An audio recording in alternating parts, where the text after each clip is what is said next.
Bryan Christopher Kohberger, the man who is accused of murdering 4 Idaho students, pleads guilty just last week to 4 counts of murder. Why? Is it because his cell phone was seen near the victims' homes 23 times between the hours of 10 p.m. and 4 a.m.? Is it because video surveillance shows a car like his around the victims' homes starting as early as August of 2022, 4 months before the murder occurred? Why?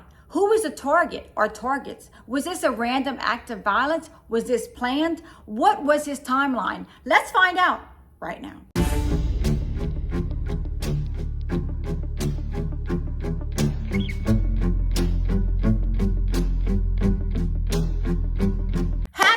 Wednesday, my Cajun cuties. Yes, it's me, Anne Marie, aka the Cajun Crime Queen from Carrollton, Louisiana. Cajun born, Cajun bred, and when I die, I'll be Cajun dead. I hope after this video that you like, subscribe, and comment, and don't forget to press notification bell so you never miss a video from me, Anne Marie. I hope you have a beverage. I hope you have a snuggle partner or a snuggle fur partner. Those are the best, and you're ready to hear a true crime story with yours truly. And as always, I want to know: are y'all drinking that water? Are y'all staying hydrated? Are y'all getting those tickers up? Remember, just a quick 20-30-minute walk, especially first thing in the morning, get those endorphins up, and you're going to have an amazing, wonderful day, I promise you. And as always, I want to thank all of you for joining me tonight on Wicked Wednesday as we discuss another true crime case. Yes, y'all, just last week, Bryan Christopher Kohberger, the man who is accused of murdering 4 Idaho students, pleads guilty to 4 counts of murder. But why? Why did he plead guilty? Was he backed into a corner and said to himself, I'm throwing in the towel. There's way too much evidence against me. I don't want the death penalty. I don't want to go to trial. I'm just going to say I'm guilty and get it over with.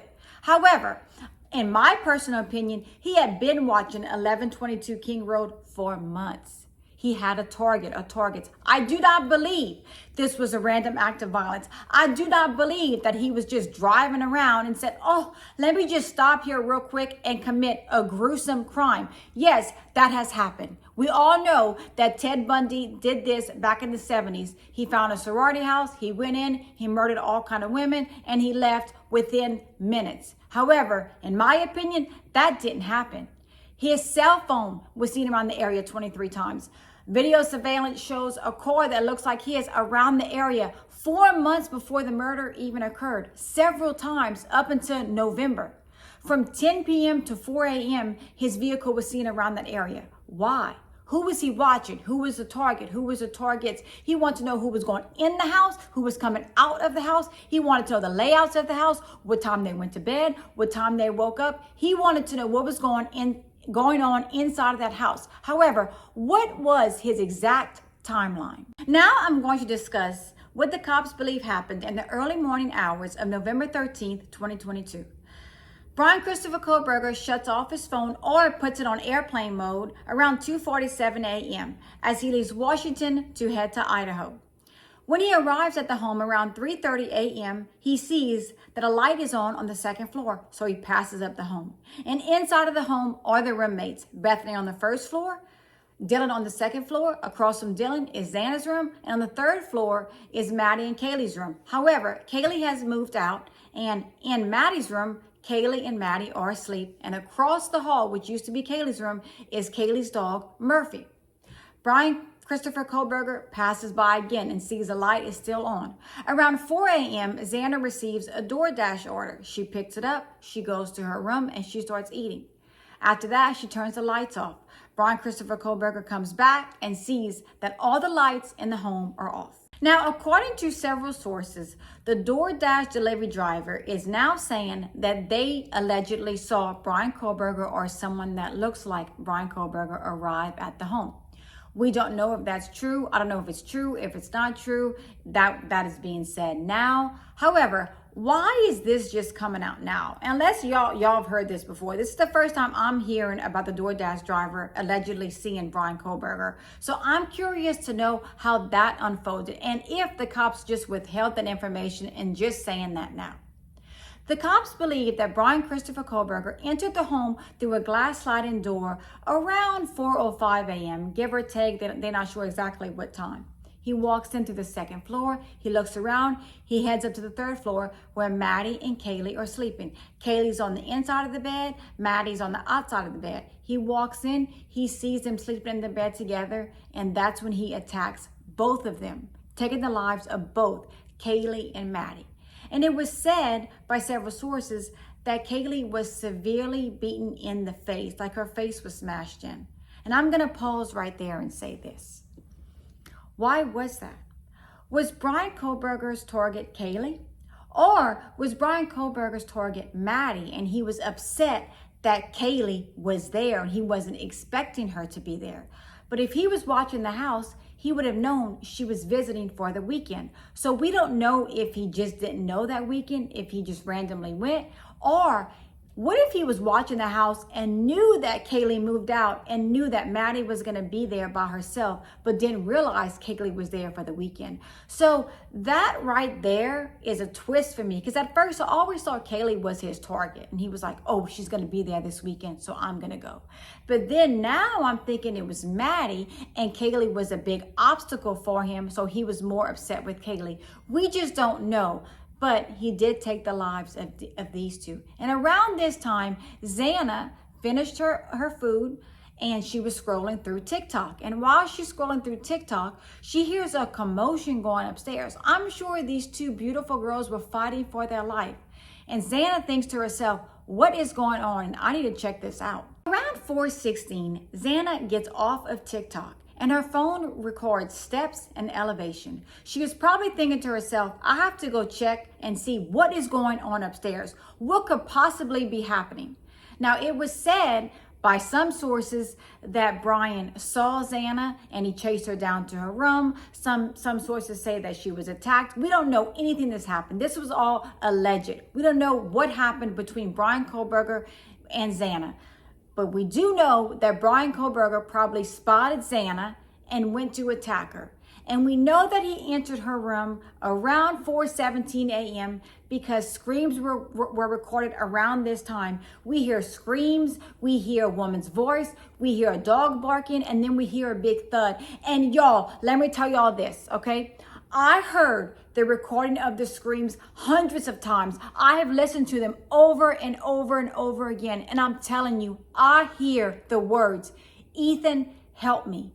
If you listen to the surveillance, I'll put the link down below. If you listen to the cameras, you hear a woman's voice, and I want y'all to go listen to it. And I want y'all to tell me if y'all hearing the same thing, because a lot of people that I've spoken to about this, they are saying the same thing. They hear a voice saying, Ethan, help me. We do know around this time he took the life of Xana, and she fought hard. We also know that Ethan may have been sleeping in the bed, and that is when he attacked Xana's boyfriend, Ethan. It was said by sources that his legs were carved. It was also said that after Bryan Kohberger attacked Xana and Ethan, he sat down in a chair in Xana's room. Maybe he was worn out from just taking the lives of 4 people. What a monster this man was. What a monster. The cops knew this because there are blood smears on this chair. And there's also blood from Kaylee and Maddie in Xana's room, meaning that Bryan Kohberger still had Maddie and Kaylee's blood on him when he entered Xana's room. So within minutes, not hours, minutes, he took the lives of 4 students. Dylan, whose room is across from Xana's room, hears noises. She hears a commotion. She wants to know what's going on. So she cracks her door open just a little bit and peeks outside. And that is when she sees a man wearing a mask, dressed all in black with bushy eyebrows and an athletic build around 6 feet, is in the home. And she says that she saw him and she believed they made eye contact, and he walks out of the home. And I've always said, y'all can agree with me or disagree with me, I do not believe Bryan Kohberger saw Dylan. I believe she in fact saw him standing there, but I do not believe that he saw her, because he just murdered 4 people. Why would he leave a surviving witness? But maybe he was worn out. Maybe he said, oh, well, I'm leaving. Who knows? But Dylan did in fact see someone in the house. She closes her door real quick. She locks it. She starts texting and calling all the roommates. She wants to know what is going on. And this is around 4:20 a.m. when surveillance camera shows a car like Bryan Christopher Kohberger speeding out of the neighborhood. So again, Bryan Kohberger in about 10 to 15 minutes, committed 4 counts of murder. Dylan finally gets in touch with Bethany, who's on the first floor. And she's like, hey, what's going on? There's all kind of commotion in the house. Bethany convinces Dylan, run downstairs to the first floor, run to my room, and we're going to see what's going on.